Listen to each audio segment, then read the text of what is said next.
서초갑의 조은희 의원입니다. 김용민 사무총장님, 네. 제가 조금 아쉬워서 좀 여쭤보겠습니다. 앞서 존경하는 김성애 의원님 질의에 국가공무원법 45조 3 네. 합격 취소 조항은 시행 일시가 2021년부터라서 한 명밖에 적용 안 된다 이렇게 말씀하셨는데요.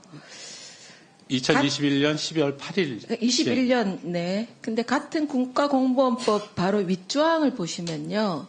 제45조 2항, 채용시험 등 부정행위자에 대한 조치는 채용시험에서 부정행위를 한 사람에게 합격 취소 처분을 할 수 있게 되어 있습니다. 해당 법조항은 2015년 신설된 조항이라 문제된 당사자들 전부 적용이 가능하거든요. 왜 이런 생각은 안 해보셨어요? 다시 한번 검토를 해보겠습니다. 제가 그래서요. 그 부분은, 잠깐요. 네. 제가 말씀드린 이게 바로 윗조항이 이런 조항이 있는데 밑에 조항 가지고 그렇게 답변을 하시니까 총장님이 이렇게 노력하시는데 불구하고 오해를 받으시는 겁니다. 또 PPT 좀 한번 보겠습니다. 총장님 답변에 오해의 소지가 있는 게 있는데요. 아까 총장님 그 임기에 대해서 임기 제한이 없다 그러셨어요. 네. 없는 거 맞습니다. 근데 그렇게 답하시면 오해가 됩니다. 왜냐하면 역대 사무총장 임기가 전부 관례적으로 2년이거든요. 네, 관례적으로 2년입니다. 그 답을 안 하시고 임기가 없다 그러셨어요. 그리고 딱 네. 하나 예가 세자 논란이 있게 김세한 전 사무총장이 6개월 앞서 책임지고 사퇴했습니다. 네. 지금 관례대로 하면 총장님 임기가 6월입니다. 맞죠? 네. 총장님 그만두셔야 되는 게 올 6월이잖아요. 그죠? 관례대로 하면. 관례대로 하면 그렇습니다. 네, 그런데 지금 임기가 없다 그러시면 김용민 사무총장은 윤석열 정부에서 임명되었지만 혹시 정권이 바뀔지도 모르니까 임기 없다 그러니까 또 저쪽에서 하려고 지금 이런 말 하는 거 아니냐 이런 오해를 받으셔요. 네. 그러니까 네. 말 조심하셔야 됩니다. 예, 알겠습니다. 네. 그러니까 왜냐하면 총장님이 지금 이 말씀하시는 게 항상 법이 그렇지 않습니다. 그래서 아까 공무원 45조 3종에 의하면 한 명밖에 못합니다. 그러나 그 윗조항이 있는데 그것도 안 하시거든요. 그래서 제가 저희들이 이거 법률 검토를 했다고 말씀드리지 않았습니까? 아니 그러니까 지적을 하니까 말씀하잖아요. 45조의 2가 그 법 잠깐만요. 조문 자체가 제 시간이니까요. 네네. 나 끝나고 답하십시오. 또 2023년 선관위 채용비리 당시 발표한 인사대책 기억하십니까? 네. 죄송합니다. 제가 내부적으로 선관위 내부적으로 외부 인사의 정무직 임용 시 검증을 담당하는 정무직 인사검증위원회를 설치하기로 했는데 실제로 설치했습니까? 안 했습니다. 안 하셨죠. 그리고 또 지난해 1일부터 개방형직으로 도입하기로 한 직책 중에 사이버 보안과장, 홍보과장 직위도 모집했습니까? 안 했습니다. 그러니까요. 지난번에 지금 박찬진 전 사무총장이 증인으로 나와 계시고 또 이게 있는데요. 또 윤지원 전 경북선관위 상임위원회 따님 이분들이 작년 10월 1일자 승진하고 작년 1월 1일자 승진했어요. 책임지겠다는 분들이 그 자제분들이 책임은 안 지고 승진했단 말입니다. 이런 것에 대해서 제가 목이 메어서 그렇습니다. 이렇게 하면 잠깐만 시간 중지해 주시고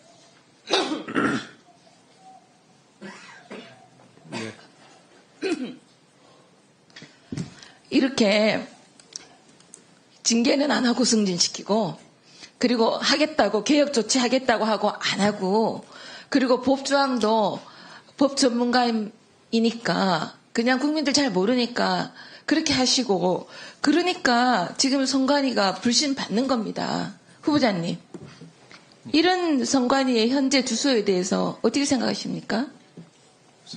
뭐 고칠 점이 있다면 반드시 있다면? 그러니까 지금 제가 이렇게 말씀을 드렸는데도 있다면입니까? 하여튼 뭐 고칠 점이 있으면 반드시 고쳐야 된다고 생각을 하고 있습니다. 또 묻겠습니다. 지금 우리가 채용 비리 부정부패만 얘기하는 걸로 하는데 선관위 무능합니다. 소쿠리 투표 기억하시죠? 예. 그런데 이날 있죠. 네. 대법원으로 출근하는 선관위원장님, 당시 노정희 전 선관위원장인 비상근이라 출근 안 하셨어요. 그리고 노태학 위원장 사과가요, 너무 똑같아요. 그리고 아까 고개 숙여 사과했다고 사무총장님 얘기하시는데 고개 숙이지 않았어요. 서면으로 사과했습니다. 그런데 지금 보통 다른 기관이나 또 기업 같으면 이런 일이 벌어지면 위원장과 사무총장 일괄 사퇴입니다. 근데 지금 아무도 책임지지 않잖아요. 왜 노태학 선관위원장은 2년 전에 이 문제가 불거졌을 때 사퇴하라는 국민 여론에도 이 문제를 해결하기 위해서 사퇴하지 못한다고 그랬는데 아직까지 해결 못하고 똑같은 사과문을 하고 그것도 서면으로 하지 않습니까? 이런 문제에 대해서 선관위원장과 사무총장 책임자 전부 책임지고 사퇴해야 됩니다. 어떻게 생각하십니까? 제가 그 두 분의 입장에 대해서 뭐라고 말씀드릴 수는 없는 것 같은데요. 의원님 말씀하신 부분은 충분히 수긍할 수 있는 면이 있다고 생각합니다. 네, 수고하셨습니다. 다음은 저 한병도 의원님. 위원장님, 네네. 그 답변 기회가 없어서 네. 답변 한 말씀 드리겠습니다. 네, 간단히 해주십시오. 그 45제의 지금 조은 의원님이 지적하신 내용대로 되어 있는데 이것은 그때 당사자의 행위에 한정해서 법문이 만들어진 겁니다. 그래서 그게 제도적으로 45의 3이 나오면서 당사자의 행위 이외에 누구든지 채용 절차에 대해서 그 불법을 저질렀을 때 그 해당자를 취소하기 위해서 새로운 조문을 둔 겁니다.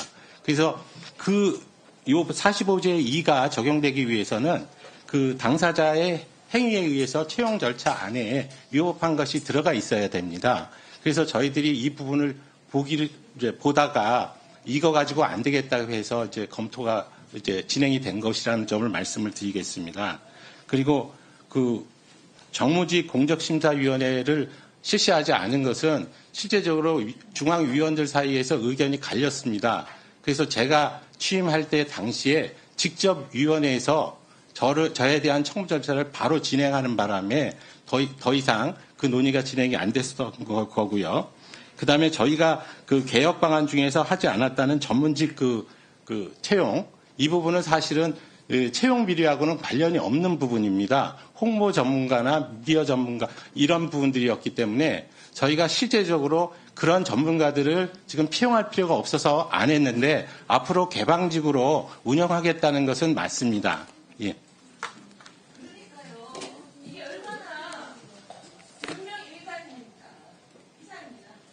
네. 잠깐만요. 다음은